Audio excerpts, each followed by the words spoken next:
2, 1, we are live. Hey, hi everyone. Welcome to the All Dolphins podcast post-game show, live post-game show.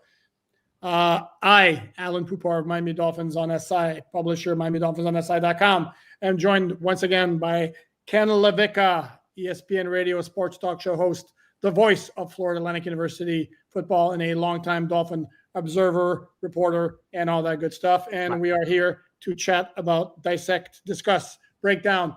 Look at this. Washington's about to tie the game. Dolphins 34-15 victory against the New England Patriots. Game not anywhere near as close as the final score might suggest. No. This was an ass-kicking that got, what's the word I'm looking for, a little dicey in the fourth quarter for no reason. And go ahead, your initial reaction. Yeah, I think, I mean, the fourth quarter, we've got to talk about it. Recency bias, all that, too, is important. We understand that Skylar Thompson's now been reduced to a guy who can't even handle a simple handoff, and catastrophe befalls the Dolphins. But this was the most convincing, without question, performance of the year for the Dolphins. This was a handling. This was a punishing. This was both sides of the ball getting in on the action, and it was not competitive. And you look around the rest of the NFL today, the Chiefs needed to go down to the wire with the Panthers. The Vikings, as we're talking right now, are in the midst of just vomiting all over themselves against the Bears, getting hit with an onside kick after a late touchdown, and then seeing Cairo Santos, who got a kick blocked by the Packers' final play last week, force overtime. And now the Commanders and the Cowboys, it looked like the Commander was going to come back until a shanked field goal. I guess what I'm trying to say they shanked the extra point. They shanked the extra point. Right. So I suppose what I'm trying to say is you'll take the lack of drama, you'll take the frustration of the not caring early in the fourth quarter, because this was a total backside beating. And now Thursday is massive. I mean, gigantic for the Dolphins season. It's huge with a capital U. And a couple of quick things I want to say real before we dive into it. I mean, God bless it. It's almost like somebody, like there's a witch doctor somewhere who's going to put a curse whenever somebody else is in the lineup this year, something bad's going to go wrong. And it's like, my Lord, it's a second play and it's a handoff. And I looked at the replay like 3 different times. It wasn't a horrible handoff. I mean, it's like, is Tua used to giving it to him lower, and then it was a little bit higher because Skylar's taller than Tua, and he wasn't used to it. But it's got no reason like that. It's a simple freaking handoff. I mean, and then it's like, and I don't know if you noticed this, they took out, and I don't know if anybody else was taken up, but I noticed they took out Teron Armstead and Tua at the time, which made perfect sense. And then when Tua had to come back into the game because it got to be 31-15, all of a sudden it's a 2-score game with like 8 minutes left. Teron Armstead was still out. They put Patrick Paul, remained in the game there. Tua went back. And the offense didn't slam the door quite at that point. New England had another drive. And then Jalen Ramsey came in with the blitz, forced that little lollipop of a throw. And nice one-handed catch by Terrell Dotson. There. Clinch. Yeah. Very nice. And then did what you had to do, kick the field goal, and then you're able to exhale a little bit. And that's not the story of the game at all, but it is annoying that when Tua goes out, suddenly everything just completely falls apart. And it does. We've talked about it a lot. It goes back to, the importance of Tua. Like, we get that. And it's okay to be critical of Tua. And it's also okay to acknowledge as well that within this offense, he is the driver. This does not work without him. That's Mike McDaniel. They built this whole thing around him for better or worse. And so he's got to be the guy who's point guarding this entire situation. And it also shows just how poor the depth is behind Tua. And this is where this is not going to be anything absolutely crazy or hot takey that I'm about to say. And I don't have much confidence in his game, but I have confidence in him as a veteran that can do simple things to keep an offense on the field. Go freaking get Daniel Jones on the cheap. Bring him in, and enough of this nonsense already. Like, I understand the prospect of Daniel Jones sucks. And trust me when I tell you, the guy's not good. But Skylar Thompson, He can't do anything competently. Get out. Enough already. I'm done with Skylar Thompson. I'm done with this whole thing. Again, it's like I don't know that I immediately want to point the finger at Skylar Thompson on the muffed handoff. Because again, I saw the replay and I'm looking at it and I'm trying to see, okay, who's at fault, and I can't tell you who's at fault. So I mean, it's like there's some bad motion. And Ken, buddy, I love you, my man, but Daniel Jones, really, like, why? I mean, Pope, you are still, as we go into a massive game on Thanksgiving against the Packers, you need a body that's not Skylar Thompson there. You need a body that is not going to be Tyler Huntley there. You need a body that's going to be someone who actually is capable of playing some starting snaps in the NFL and maybe holding down the fort to allow your defense to stay in games and maybe move the ball a little bit. I know Daniel Jones, he's not good, okay? I understand that. But that's how dire the situation is behind Tua. You need someone who understands how to play the game in any sort of competent manner. Let's just use the Thanksgiving analogy here, okay? Say that, your mother-in-law, she usually makes a pretty good pumpkin pie, okay? Usually makes pretty good pumpkin pie. This year, it is an abomination. I mean, this thing sucks. And your wife, unbeknownst to you, has made a secondary pumpkin pie because she saw some things that were going awry in the preparation process. Would you rather have at least, and she's not a great pumpkin pie maker, but would you at least have a decent pumpkin pie that's not going to make you feel ill? Or are you going to settle for the nonsense trash that your mother-in-law put together on Thanksgiving? I know what I'm saying. Wife, thank you. Appreciate that. And let's move on. That's Daniel Jones in this analogy. So Daniel Jones is bad pumpkin pie, and Skylar Thompson is completely messed up, horrible, bad ingredients pumpkin pie. Yeah, bad ingredients pumpkin pie, something was moldy, and you left it baking for about 10 minutes too long, and you punted out the door. Skylar Thompson, see you, man. I can't do this anymore because he's already, Skylar Thompson, the Tua injury and the combination of Skylar Thompson and Tyler Huntley has already put the Dolphins in a spot where they're going to have to be digging. I don't want to be digging anymore in case Tua ends up getting hurt again. Damn.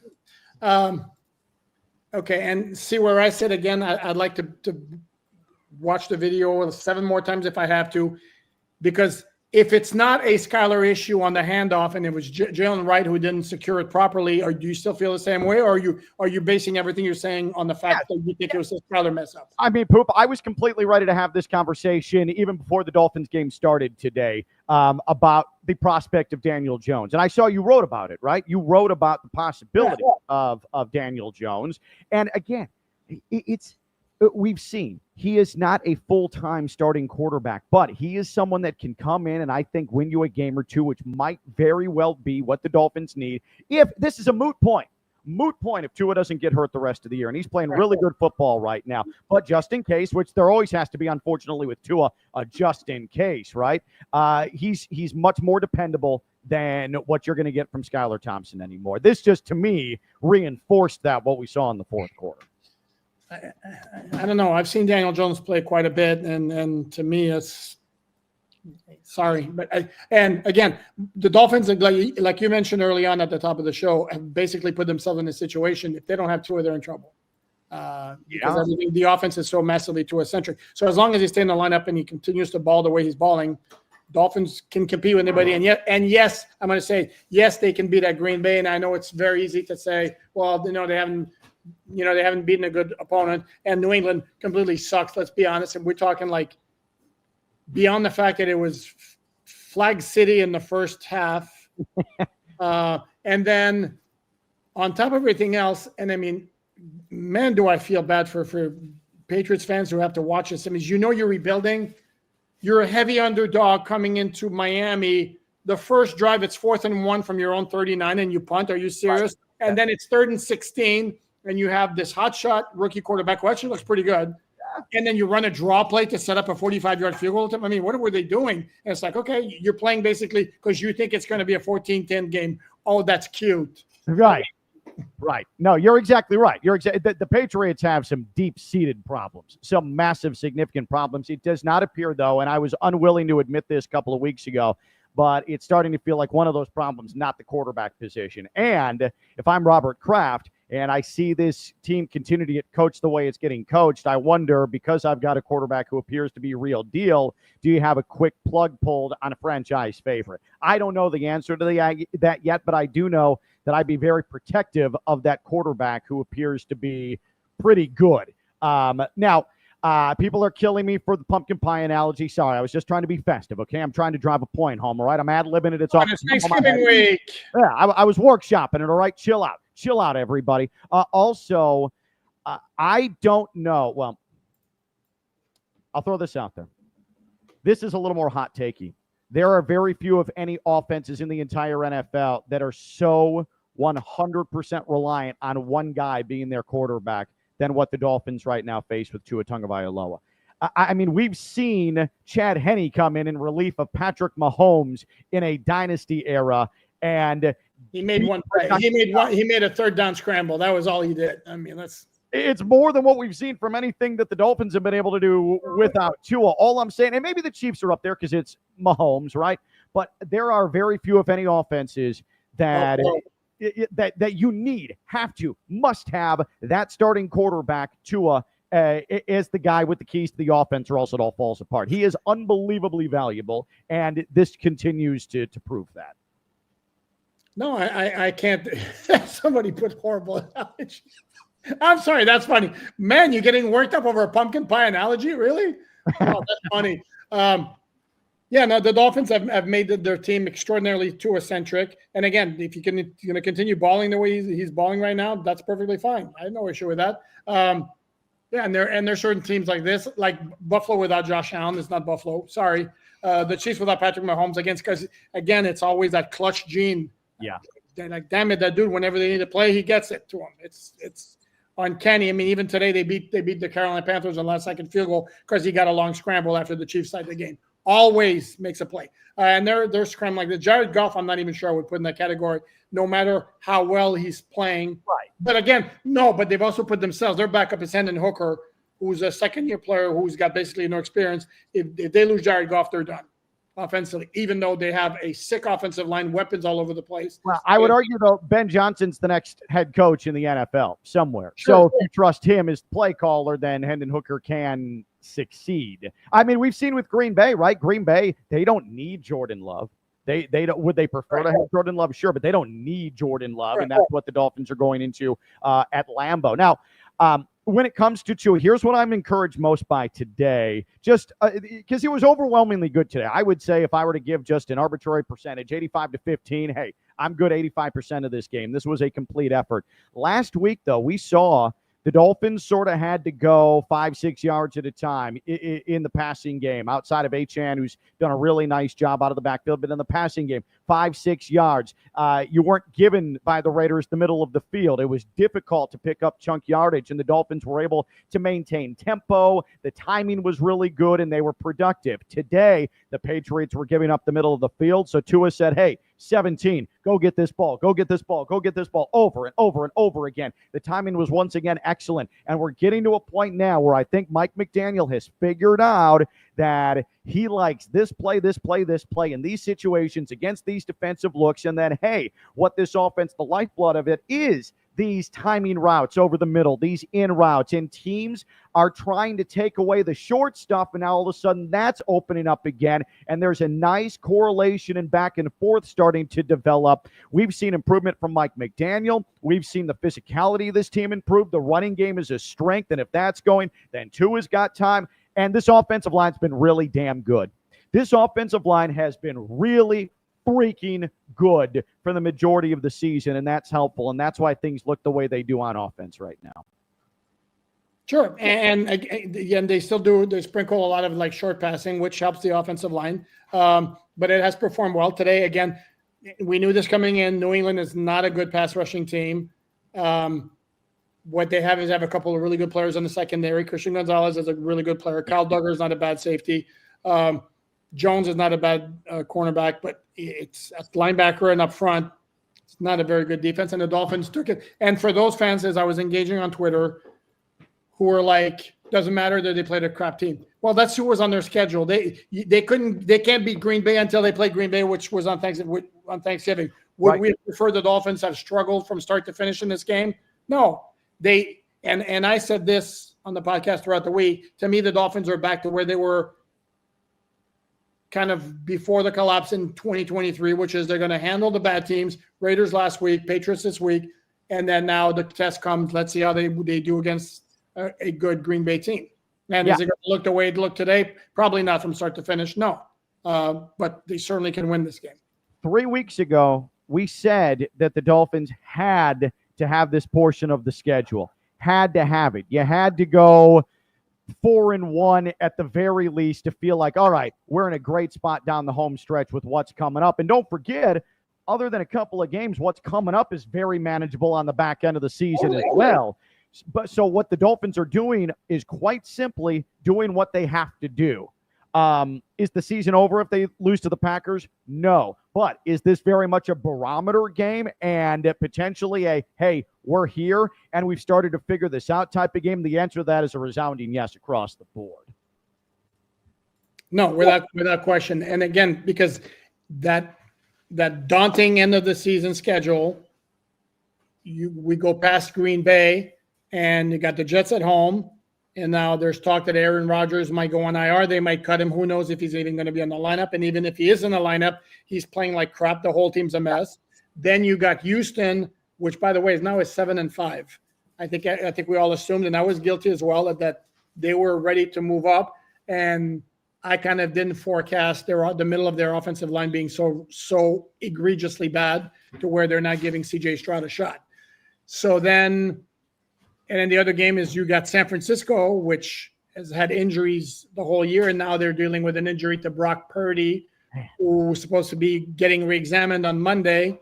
And I'm sorry, but Brandon Allen doesn't exactly scare me that much. And now you got and then you have Cleveland in the Sunday night game. And this is a team that made the playoffs last year, but they're not a good team this year. So the end of the season is very manageable. Yeah, they need massive snowfall to come up with a win over a good team. The entire NFL right now is in survival mode. Again, the Chiefs almost lost to Carolina today after being handed their first loss of the season. The Texans are hurtling down to earth. The Commanders appear as if they are, the Commanders that we thought they might be, marginally improved, but not like they showed over the first month and a half of the season. It is survival mode across the league, and I cannot emphasize this enough.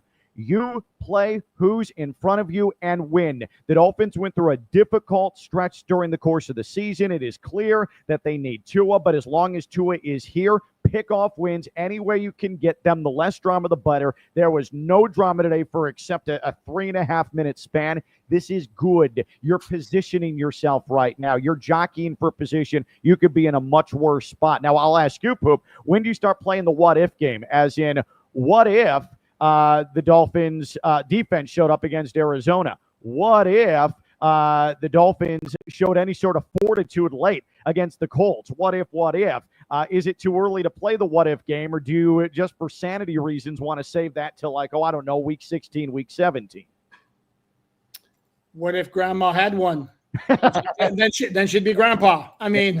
What if your mother-in-law didn't bake the pumpkin pie too long? There you go. Here we go with the pumpkin pie analogy again.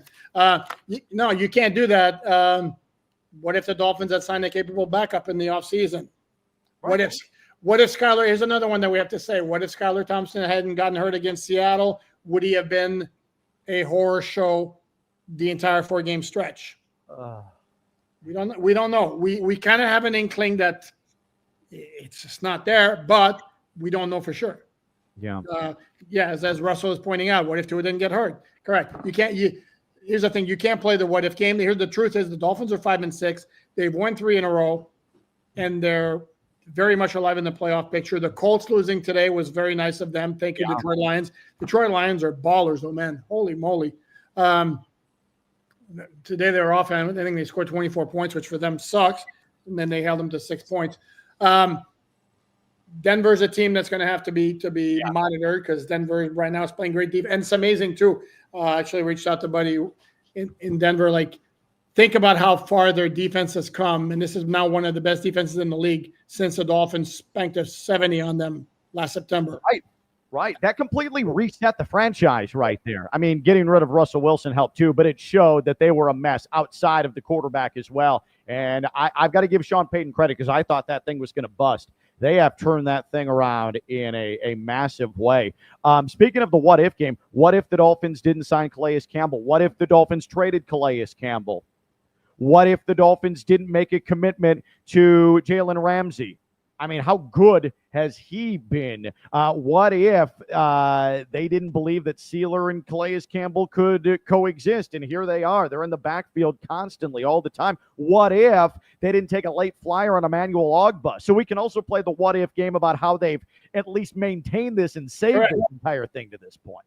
So, yeah, exactly. We are where we are. And since you mentioned Calais Campbell, I should mention the story that was reported by Ian Rappaport of NFL Network, which I broke down on Miami Dolphins on SI.com.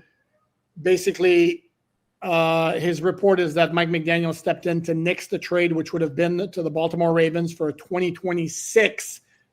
Was it a 6th-round pick? I mean, are we serious? Or a 5th-round pick? Are we serious with this? And then the reason that McDaniel didn't want to make the trade is he believed Dolphins were on the upswing, despite being 2-6 at the time, because of the way they played at Buffalo in Week 9, even though they lost. And if there's such a thing as a good loss, that was it right there, because it convinced the Dolphins.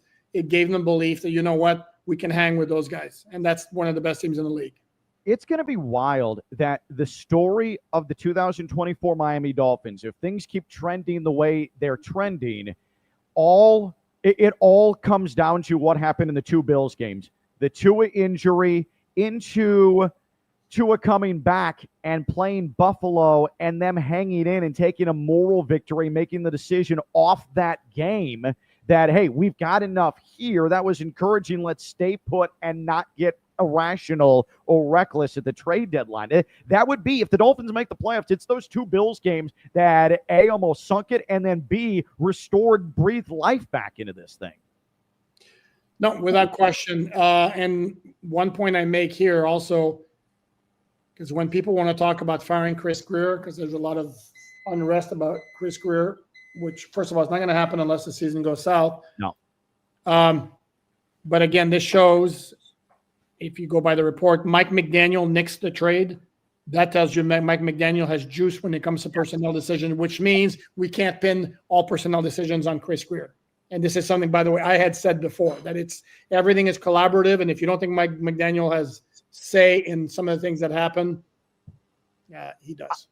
All I could think about when I saw that story today, and you said Ian Rappaport was the initial reporter on that, all I could think about was the conversations you and I have had about what's Chris Grier, what's Mike McDaniel. They're always working in conjunction, but who decides when and what and where and how this thing functions. And it's never, after today, that to me has never felt cloudier than it is right now, because it specifically named Mike McDaniel is sitting down and saying, we need you. We're not going to trade you. Mike McDaniel, not Chris Grier, Mike McDaniel, which means, yeah, that dude has a whole lot of pull. And we're not talking about a key point component of the offense. We're talking about a dude on the defensive side of the ball that Mike McDaniel's saying, nope, not doing it. Let's proceed business as usual.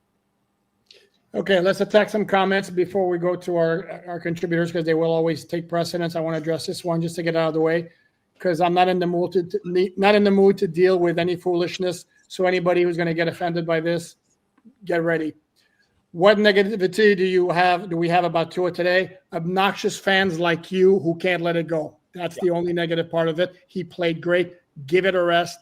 Stop listening if you're not happy. Can I take a swing at this real quick? The last 2 passes of the first half, when the Dolphins had to settle for a field goal, where he almost threw 2 interceptions in the end zone, one on the run and one trying to lob it to Jonnu Smith. There. That's all I've got. If we're gonna be objective Dolphins observers, you got to do it intelligently. He was great. Those were mistake throws. He got away with them, and then he continued to dominate. There, good, done, put to bed. See ya later. No, but see, I don't want to give an intelligent answer to a stupid comment. So, Ben, do better. Thank you. Okay, moving on. Mike Best. Hey, Mike, how are you? Thank you very much. Poop, how good is Tua playing the best of his career? Can we stop with the look who they beat? Ask the Texans and Commanders about that. Correct. You play and you beat who was on your schedule. Absolutely. Correct. It's also fair, Mike, though, to point out, again, they still need, for them to be taken as seriously as we want them to be taken, they still have to have that signature win against the quality team, which Green Bay would satisfy. How well is Tua playing? I wrote a column this week on Miami Dolphins on SI.com. And if you guys are not checking out the website, shame on you. I love you guys for watching the podcast, but please support the website as well. The content is all free. I put a lot of work into it. There's a lot of stories every single day. And I wrote this week, literally the headline was why Tua is playing the best ball of his career.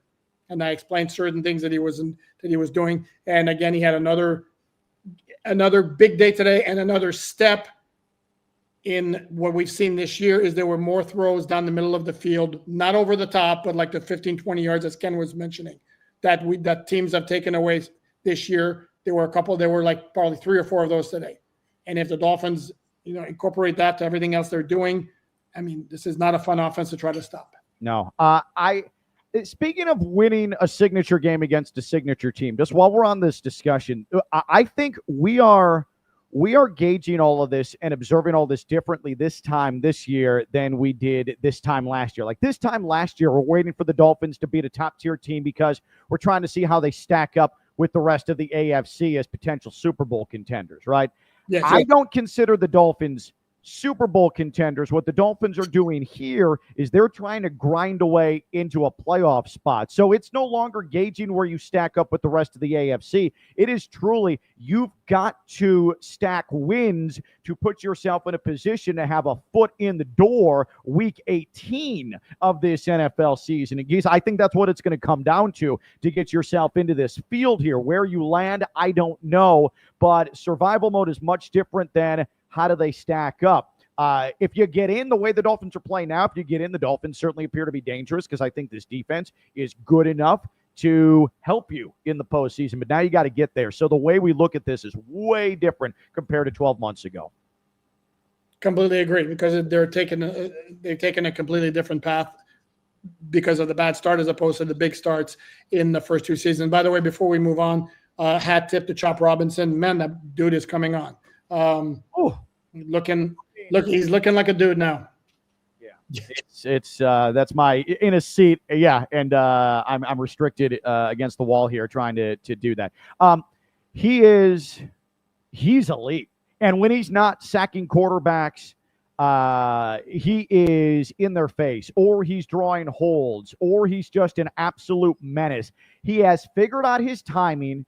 He also has developed an extremely quick first step. He appears to have a little bit of and we didn't see this early, new, not full-on club move, but sort of a swim move that's getting him very quickly around tackles. And he's finishing plays as opposed to whiffing. His footwork and his balance is so much better. This is the guy that you saw in training camp where you're like, wow, that's awesome. What an athlete. He's done being an athlete now, though, and now he's a football player, and that's the biggest difference.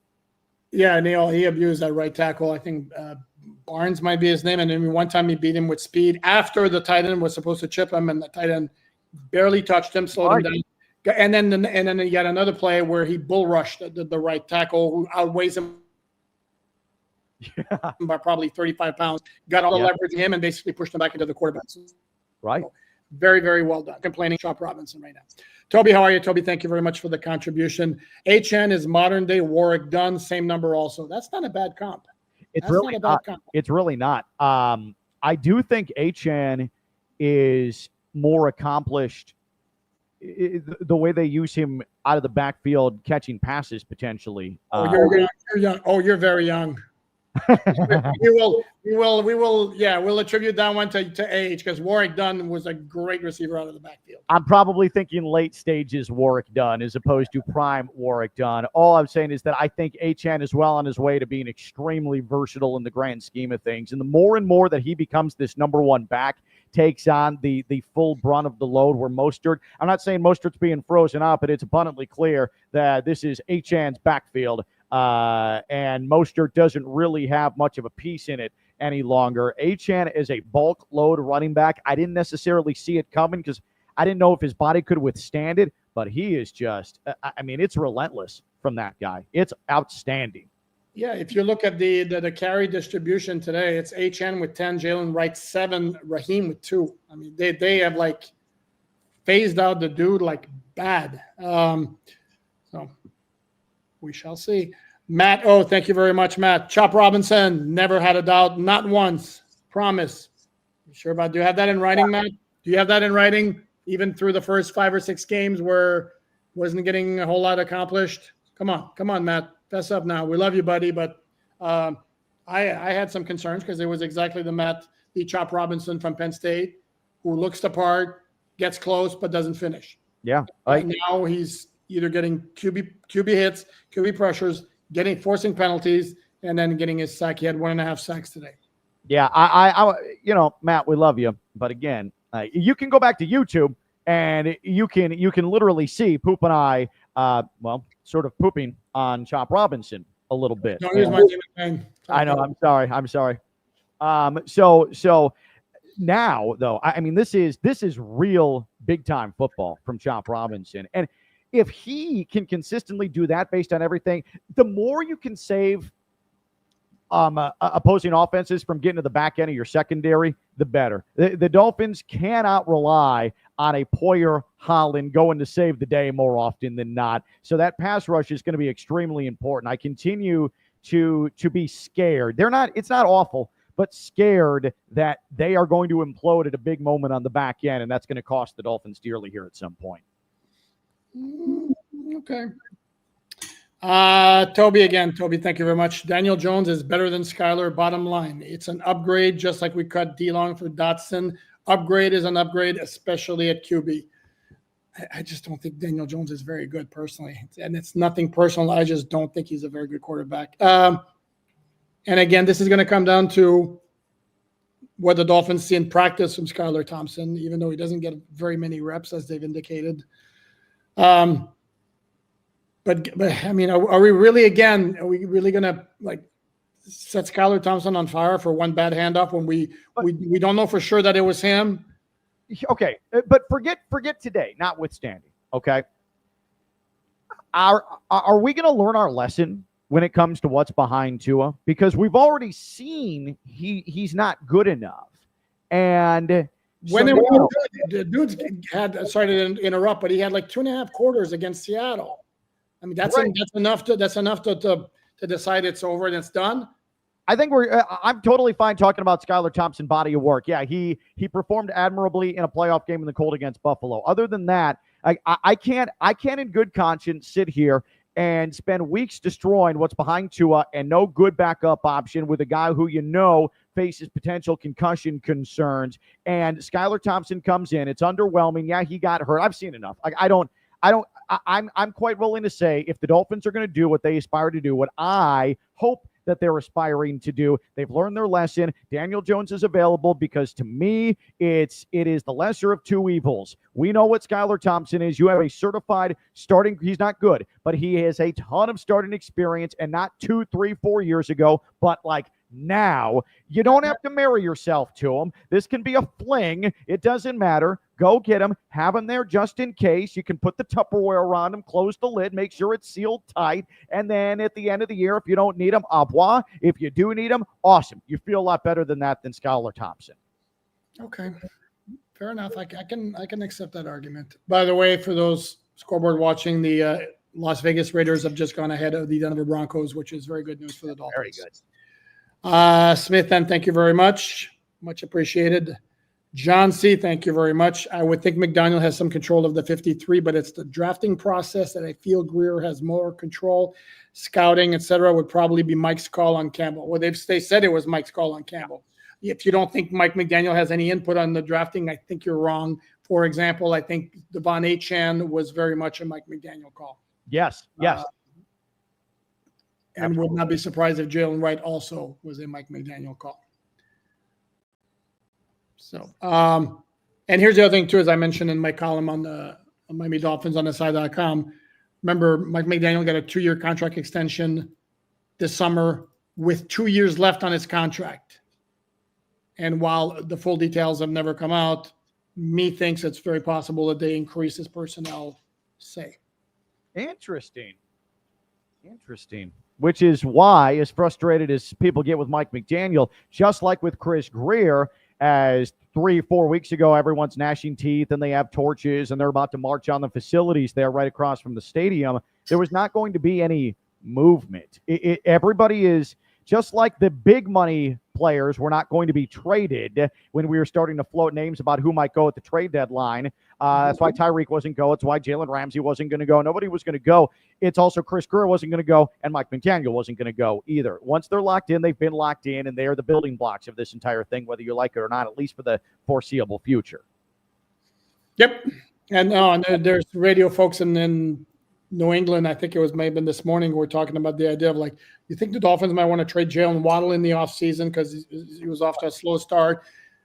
No. The Dolphins are committed to, like, Tua, Tyreek, Mike McDaniel, Jalen Ramsey. That's their core. That's who they're moving along with for the next couple of years. Yeah, that was WEEI that posed that question. And that's, you know what that is? That's called football jealousy, Poop. That's football jealousy. Sorry, Patriots fans. Sorry, Boston area. Your time has come. Your time has gone.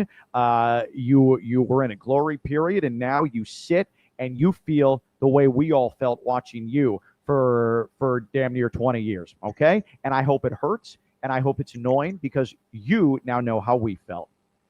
What's the radio equivalent of clickbait? Because that's what that was. That was totally that. No, it's the same thing these days. Everything's just clickbait. It all applies to social media. What a cesspool. Okay, but again, you're the radio guy. Give me what's the term, the radio equivalent of clickbait? Is it? It's a take. It's a take. It's a hot take. It's me right now. If I said, hey, WEI, the Dolphins will win 3 Super Bowls before the next time the Patriots even get to the Super Bowl, based on this core, based on Mike McDaniel, that coaching talent, and not just that. There's going to be 4 head coaches that go through New England before that happens. That right there, that's a hot take. There we go. Jean-Pierre Naranjo, thank you very much for the contribution. Dare I say, Frosted Tips Tua is the best Tua. Well, he's playing his best. I'm no fashion connoisseur, but for me, the look doesn't do it. But hey, it's certainly, yes, if there, I don't know if there's a correlation, but he's balling out like crazy and he's got the funky hair. Yes. Here, his tips look a lot better than Joe Burrow's highlights. Yes, I will agree with that. Yes. Because what looks like Joe Burrow has done is he's just used Sun-In. Like, that color looks just like Sun-In, and that's the cheap and more time-efficient way to do it. You just spray it in your hair. I used to do it in high school, and then you stand out in the sun a little bit, dab it off a little bit. That's lazy. Tua actually got that professionally done. I think it just fits him better. Gotcha. Okay, and I go natural and just let the gray fall in. So, because you're refined and you're cultured. Oh, so it is. Okay. Stephen Jean-Baptiste, thank you, Stephen, very much. This season taught me that Tua is our best player. I don't know if I wouldn't go that. And by the way, Ben, you can go ahead and then get all in your feelings, because I'm going to say I'm not sure I'd agree with that. But he's the most important player, again, because of the position he plays and because of how Tua-centric the offense has been. If you go position by position, I think Jalen Ramsey is a complete baller. Okay.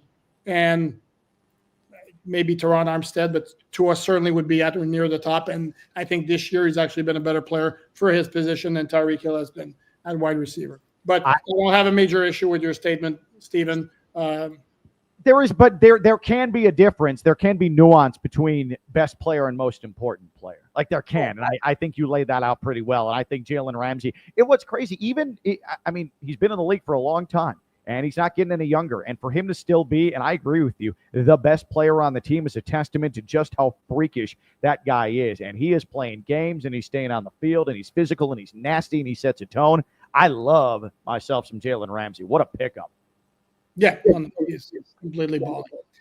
John C., thank you very much. Props to the new linebacker we picked up. Dotson made quite a few plays when he came in, including the obvious pick. Yeah. No, and we don't know the extent of the injury to Anthony Walker Jr. It was a hamstring. It's interesting, too, because when it happened, they had an overhead shot of the play, and it looked like he was reaching for the lower part of his left leg, and turns out it's a hamstring. Hopefully it's not serious, but Tyrell Dotson was a starter, played every every down. I think he played every single down for the Seahawks in their first 9 games, so he's not like a scrub. And yeah, he did a very nice job in his stead.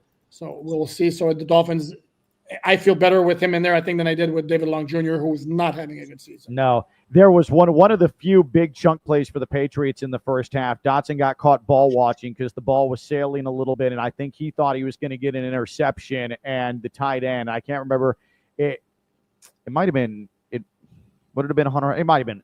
He goes up, makes a fingertip catch, and then runs right by Dotson, who was still flat-footed because he thought the ball was going to come to his chest. And I thought to myself, oh, that's not a good play right there. That's sort of poor. And then he comes back with the one-handed deflected or bad pass, one-handed interception. And that's good anticipation. That's just good, smart football. It's making a big play. I'm with you. I feel more comfortable with him there.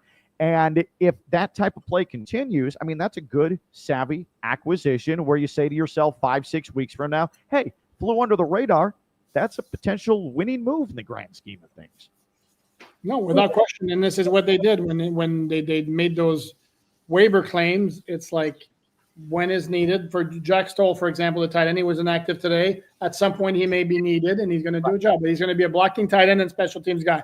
So it may not show. Do want to mention, though, he did the Odell Beckham catch kind of one-handed over his head. Would have liked to see Odell Beckham make that catch down the left sideline because that was not a dramatically difficult catch. That might have been one of his best throws of the game because he wasn't that open and that ball was on the money and Beckham couldn't make the catch. I know that there are, and I've even seen it in some of the comments since we started here, Poop, about why is Odell Beckham, why is he on the team right now? What is he providing? What is he doing? And I know it has not been notable in any way, shape, or form. And that drop was extremely disappointing because that throw was exemplary from Tua. But I just get the sense before all is said and done, he is going to make an impact in some way positively that would supersede what a River Craycraft would give you or insert other wide receiver here. Like I just, before we end up throwing him out the door, I think Odell Beckham's still trying to get himself in tune with his role and timing and how this offense works. I'm not willing to just bail on Odell Beckham quite yet. Not with the way things are starting to develop here within the offense. No, they shouldn't bail on anybody the way they're playing offensively, except that, again, if you look at the totem pole offensively, I mean, right now, in terms of who gets the ball, obviously, other than Tua since he's the quarterback, but it's like, it's Devon Achane, it's Tyreek, it's Jonnu Smith, it's Jalen Waddle, it's Devon Achane. I don't know if I mentioned him already. Yeah. And then Odell Beckham is way down the list. Yeah. So he may be underground with that totem pole. He's like the base right now. And we haven't we haven't talked enough about Jonnu Smith, by the way. A big part of why I think the Dolphins offense looks more comfortable is that he has been incorporated, and I think that's been an adjustment, especially since the bye week, and I think that's on Mike McDaniel. So why does this look better? Why are the Dolphins able to more efficiently move the ball? They have figured out a role for Jonnu Smith. They have found a way from that tight end spot to have him move. You see he's in motion an awful lot within this offense as well. You have to account for him suddenly, and that makes it a whole lot easier to either pick him out, or that's why Jalen Waddle, because you're still focused on 10, Jalen Waddle suddenly is open on those in routes, and as long as he can catch them, that becomes quite the quandary for opposing defenses. No, without question. And this is a guy, it's nice to have a tight end who can be a factor in the passing game, which the Dolphins have not had. I mean, they did to a certain degree with Mike Gesicki, except they stopped using him very much in 2022 before they moved on from him, partly because he couldn't block. Thank you very much for the contribution. Waddle seems to be doing better making body catches and when his arms are extended, or is it my observation incorrect? Well, he made a really, really nice catch. Very low to the ground, which very interestingly enough, the CBS rules analyst, former referee Gene Steratore, said he thought it should have been ruled incomplete. We can debate that. No, I think I'm trying to remember. He caught the ball very well today. I think Waddle actually gets in trouble when he does make body catches more so than when he uses his hands and his arm. I mean, I would agree with that. That's what I was going to say as well. And I don't want to say, oh no, your observation is completely incorrect, because you're probably right with what you've seen in some instances, but especially there was a particular throw in the first half when things were really rolling, where Tua put it in a window between two defenders that was really pinhole, and Jalen Waddle hands catch right in his chest, right at the numbers. In fact, sped up a little bit because he anticipated that throw was going to get there a little earlier, and that ended up being a 18, 19, 20-yard gain. So I think that the difference has been Jalen Waddle trusts his hands a little bit more, and I think him trusting his hands has actually been an issue with him, as crazy as it sounds at times throughout his Dolphins career, despite all the numbers he's put up. Yeah, and let's be honest, he's never going to be known as a guy. As I watch the Denver Broncos kick a field goal, 7-6 Las Vegas right now. He's never going to be a guy who's going to be known for having like great mitts. I mean, he's not Jarvis Landry, he's not Oronde Gadsden, he's not OJ McDuffie. That's not who he is. He's a guy who's like really, really fast and is going to get open. So you're going to have to live with the occasional drops. You hope that they're as few as possible. John C., thank you very much for the contribution. Skyler may look like Marino in practice. I doubt it. He was confused and nervous during the games when he gets his chance. He was in for 2 plays today. Did you pick him up looking nervous in those 2 plays? I don't know. Again, to me, and I did say this when he played at Seattle, he did look overwhelmed. He looked over his skis. But today, I don't know if I'd go ahead and say that. It's just like there's some mojo that somebody has a voodoo doll. Well, it's not Tua at quarterback, and bad thing's going to happen. Bad thing's going to happen. He sure did look shell-shocked walking off the field as the Dolphins turned it over and saw a scoop and score go back the other way. So, again, I was thinking about it a little bit just over the last couple of minutes. I'm not trying to attack Skylar Thompson. The problem is he's shown that he's not a reliable starting quarterback for the freaking Miami Dolphins, okay? Maybe if he's the Carolina Panthers backup, fine, whatever. Right? Or a team that does not right now have aspirations of going to the playoffs and winning some games in the playoffs because they are right in the middle of a window in which they really need to take advantage. The stakes are really, really high. The stakes are too high for that guy, Skylar Thompson, to be the lifeline between success and failure if Tua Tagovailoa goes out for any extended period of time. That's my big hang up right now with Skylar Thompson, and that's why I'm pro Daniel Jones. As oafish and as ineffective as he can look sometimes, he has very recent chip on shoulder starting quarterback experience, which is why I would take a flyer on him and at least give it a shot. Okay. Mike Best, thank you very much, Mike. Poop, can you do your version of the Trump dance? Also, I read all your articles. Also, Raiders scored a TD. This was sent a little while ago, so I updated the TD. Much appreciated for reading my articles, and I don't do dances on the show. That'll take care of that. Yeah. Toby Marmarino, hey, Toby, thank you very much. We would also receive a compensatory pick if Daniel Jones left after the season, basically buying a pick plus upgrading the most important position. That is, however, only if he meets a certain threshold. The compensatory pick formula, I've looked at it through the CBA. I mean, and I get a headache. I get dizzy reading and trying to understand it. It's very, very complicated. But there has to be. Tough. Say what? It's really tough. Like it's literally like trying to figure out nuclear fission. I've done the same thing in a previous life, and it's just done. Nothing. But it requires you being among the highest paid players. I don't remember the numbers, and I'd be lying to you if I tried to try to spitball it. But he would have to make a certain level of get a certain level of contract as a free agent, which could happen because teams overpay for quarterbacks. So for that reason alone, sure. Here's the question. Ken, do you feel more comfortable? Tyler Huntley's eligible to return. If the Dolphins were to decide to activate him and put him on the 53 instead of Skylar Thompson, would you be cool with that? I prefer Daniel Jones. Okay. I just like I've seen Tyler Huntley too, and great story, not so great in terms of winning football games late in the season. At least Daniel Jones has done that. And you can say, oh, that was Brian Dable. He put a high school offense around him to go to the postseason. But Daniel Jones has at least done it. He has experienced it. I suppose Tyler Huntley has as well. late season, winning games, Mm-hmm. in big spots. I believe in Daniel Jones more. I think he's a better quarterback who understands what Mike, or can more potentially pull off what Mike McDaniel wants to do, better at least than Snoop. Okay. You hate Daniel Jones. Just say. I don't think he's very good. I just don't think he's good at all. I mean, it just and the thing is, like, what might be his two biggest deficiencies as a quarterback? Number one, he's not accurate. Number two, he's very slow making decisions.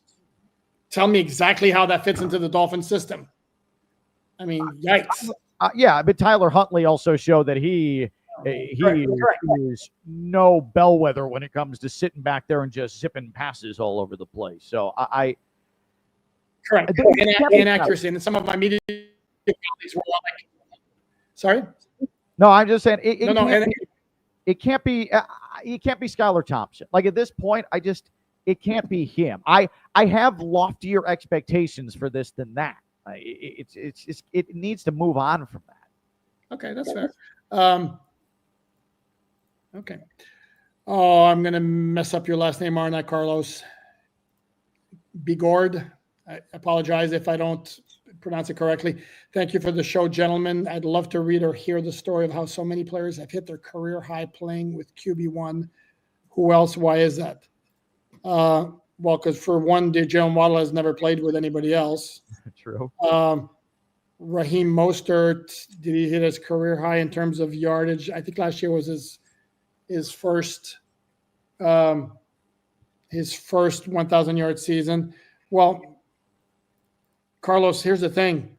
Jonnu Smith had played with Ryan Tannehill and Desmond Ridder last year, and Tua's a better quarterback than those guys. Yeah. So that's why that. And for those, by the way, this is where I'm gonna get into it. Okay, Ben, this is for you if you're still there, my buddy Ben from early in the show, because it's also mentioned that Tyreek Hill has his best numbers. He had his best numbers in terms of volume with Tua. His best numbers in terms of production, in terms of averages, were with Mahomes in Kansas City. Okay, so it's not automatically everybody comes with Tua, they get the best numbers. But yes, Tua's a much better quarterback than the guys Jonnu Smith has played with, and Waddle doesn't apply because Waddle's never played with any other quarterback. And I would also argue that at least a percentage of that system matters, especially with Mostert. Like that is being the primary running back in this system that Mike McDaniel incorporates, and also Tyreek Hill being brought over. There was a specific reason. Well, one, he was awesome to bring him in, but also then the focal point he became based on how Mike McDaniel was constructing this thing. That was going to be everything was predicated on Tua's ability to get the ball to, first and foremost, Tyreek Hill, and then everything extrapolated from there. Correct. Yes, okay. So that's why you got the volume with him. So. Okay, Matto, thank you very much. When you guys look at the tape, are you seeing more adjustments from McDaniel than before, or are we just playing better, facing worse teams? Thanks for the streams and some of that some Miami weather up to the frozen north. Okay, here you go. So we're gonna blow. We're gonna blow at the same time. Get some. It's been actually cool here. It's been very refreshingly cool. Yes. I had to wear a jacket. Yeah. No, the Dolphins absolutely are playing better. The last couple of weeks they play defenses are not great. When you play the Raiders, job number 1, 2, 3, and 4 when you're on offense is make sure Max Crosby doesn't disrupt what you do. And Frank Smith, I asked him on Thursday, what is it that the Dolphins did? And they basically, wherever that guy was lining up, he was getting 2 guys with him. And the other guys, they are also operating much better than they did before. I don't know if it's any adjustments or again, it started with Tua coming back, and then Tua has been playing really, really, really well, not forcing throws down the field if it's not there. And this is not a great shock that Tua is very accurate when he's throwing short or intermediate. And right now he's feeling it. And he's always accurate. He's even more accurate these days. I went back, and this is actually masochistic of me. I went back and watched the Dolphins-Bills game part 1 before the Tua injury, just to see if the offense looked different than what we saw last week against Vegas. And I'm telling you, that was at the point of the season where it was either throw a ball to the flat as an extension of the run game, or Tua's trying to force the ball downfield into tiny, tiny windows. Yep. And it is clear, and I will admit, I am not capable of giving you a full blow-by-blow X's and O's breakdown of what adjustments might have been made by Mike McDaniel. But if you look at the comparison from the Bills game especially, the last time we saw Tua in bulk before he's come back and started to play some really good ball to now, they are a lot wiser, and they are presenting more options for him from a 5 to 7 yard route perspective than they are trying to hit the big 15 to 20 yard route. And that's especially true of Tyreek Hill. Tyreek Hill is running a lot more underneath stuff now and almost being used as a dangerous decoy, not a by definition decoy, because they'd love to get him the football. But he is purposely right now being used to draw eyeballs and open up things further down the field, but only about 10 to 12 yards. It's more efficient for Tua. It's also safer for Tua, and it doesn't put him in the position where he feels like he has to play hero quarterback ball. And I think that's a big difference between early Dolphins offense and adjustments Mike McDaniel has made to now, and why it's looked so good even going back to the second Bills game. And I also think the emphasis being put on Jonnu Smith also has helped. In that game against Buffalo, if you remember, like the first two picks, he was trying to target Grand Dubose, you remember that name? Right. And then he was trying to target Robbie Chosen. And on the Grand Dubose pick, it was a pass that was thrown slightly behind him. Could have been caught, would have been a tough catch. It wasn't a great throw, but the ball goes up in the air into the hands of the Buffalo defender. And then with Robbie Chosen, there's all sorts of speculation as to whether he ran the wrong route or it's an option route that he ran differently than what Tua was expecting, and it led to an overthrow and an easy pick. And the third pick was just a bad decision where he didn't want to take the sack. And he's cut down on those. Not that he's faced a ton of pressure in the past 3 weeks, even 4 weeks, but there have not been a ton of bad decisions. The only bad decisions came probably against the Rams and maybe once or twice against the Raiders, where he held the ball too long in the pocket. And took a sack that maybe he didn't need to take. But again, they're just a lot cleaner. And if you notice also, they're not a ton of penalties, which is what good teams do. And then you look at New England, which was a complete crap show, and you see penalties all over the place. By the way, is there a more elite hard counter than Tua Tagovailoa right now? He's gotten defenses with that hard count twice in the last 2 weeks. Justin Herbert would never. That's right. I love how you we're throwing that in there. Why are you stirring the crap with bringing in the other guy in there? Jesus. Right. My Lord, that's funny. And then Tua is good at. I will give props to him, and I've said this before. I've always liked the way he ball handles. He's a very, very good ball handler. I would say he might be the best ball handling Dolphin quarterback since Steve DeBerg. And does that matter? Yeah, it does matter to a certain degree. It helps disguise certain plays. Like Dan Marino, for all his greatness as a passer, maybe the best pure passer ever, was borderline atrocious as a ball handler because he couldn't be bothered with it. It's like, you know what? Let me get back there and throw the ball. His play fakes were atrocious. But yeah. What? No, I'm sorry. I had an adolescent moment there, but I like my quarterback. Let me guess. Where's my beaver? Man, just a ball handler. Right. I'm 40 years old, and I just had a 13-year-old, so I apologize for that. But dude, I love Beavis and Butthead. In fact, you've seen the Saturday Night Live skit, right? Yeah. From a couple months ago at this. Yeah, that thing's hilarious. Perfect. It is absolute perfection. And speaking of Beavis and Butthead, it is aged extremely well, which I was shocked. I binged about 5 or 6 episodes from, this had to have been like 97, 96. Yeah. And it's aged actually extremely well as long as you understand the references. The music video jokes, the music video segments, it's just gold. Great stuff. Funny stuff, without question. Okay, let's move back in here. Robert Booze. That's not for our show, is it, Robert? Sorry. Apologize as always for butchering your last name. Trust me, I know the feeling. First name and last name for me. I know the feeling about having the name butchered. So I apologize. For all the McDaniel hate earlier this season, just look at the transformation to an attack where the tight end is so big a part of success. Absolutely. Yeah. And I tweeted that during the game. Like, where's everybody, all the complainers about Mike McDaniel's play calling? Where are they now? And Mike McDaniel has said that too a couple of times when he's been criticized about it. Is when it looks bad, take your shot. But when it looks good, it's fair. It's fair to throw the guys flowers.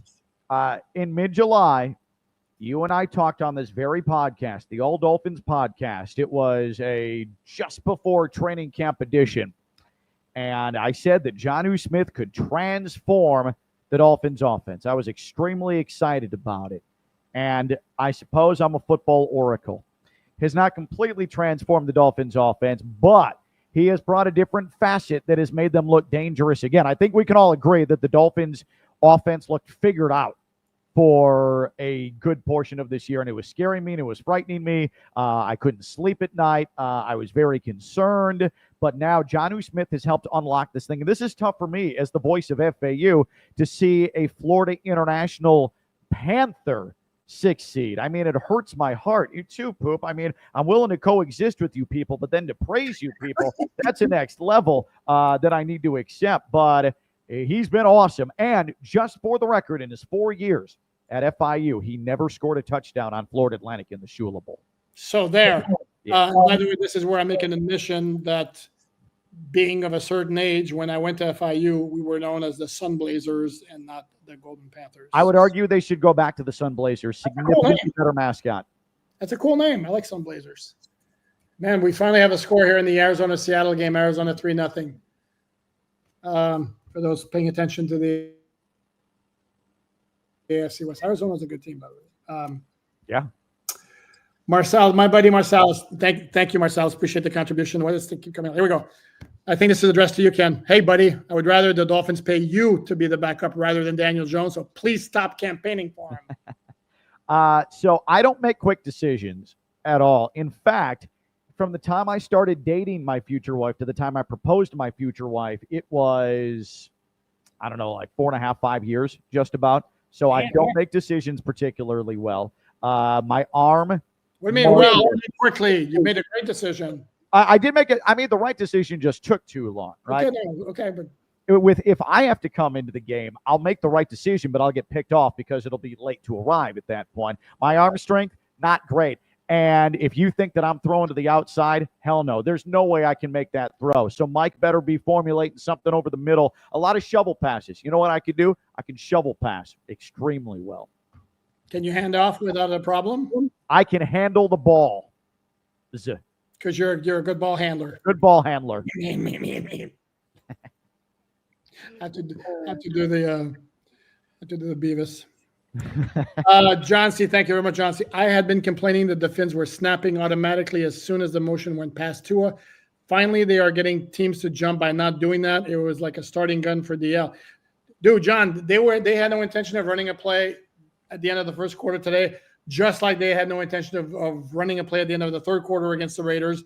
It's just basically, let's just line up here, see if we can get a freebie 5 yards. If not, we'll just take it to the next quarter. They didn't have to snap the ball before the quarter ran out. So I don't know that it has anything to do with the motion. Yeah. Just strictly, let's see if we can get a freebie 5 yards. And the Raiders and whatchamacallit, the Patriots were stupid enough to do it. Speaking of the Raiders, the guy who bit was Max Crosby. I don't know if you were aware of this. He was fined for 2 different episodes for the game against the Dolphins last week. The first one when he slapped Lee Meikenberg, which you were very, very passionate about. Rejected. It was a punch. I know. Okay, well, he got fined, and he also got fined for taunting, unsportsmanlike conduct, taunting before the game actually started. Both of those were like in the, I think, $11,000 range. So figured you might like to know that. Max, if I know that things suck there in Vegas, I'm just saying, if you need an outlet, Mike McDaniel loves you. Like, come on, man. Come on. I mean, Vegas, that thing sucks. That thing is an abomination. All I'm saying is that if Max Crosby's not happy, I would think, now that we know Mike McDaniel has some major personnel decision-making acumen, like, come on, let's clear the cap room. Let's go. And Stephen Ross would sign off on it. That's not an issue. Hell yeah. And keeping track of the Dolphins' next opponent, the Green Bay Packers are about to go up 17-0 on the 49ers, minus Brock Purdy. Wow. Steven Jean-Baptiste, again, thank you very much. Hopefully Dolphins give us a good Thanksgiving. That would be nice. And it certainly should be the one interesting game of the day, because Chicago and Detroit doesn't do it for me, because the Bears just keep finding ways to lose, and the Lions are damn good. And then Cowboys-Giants, barf. Yeah. By the way, kickoff temperature looks like it's going to be in the low 30s on Thursday. That's not bad. It's not bad. It could be worse.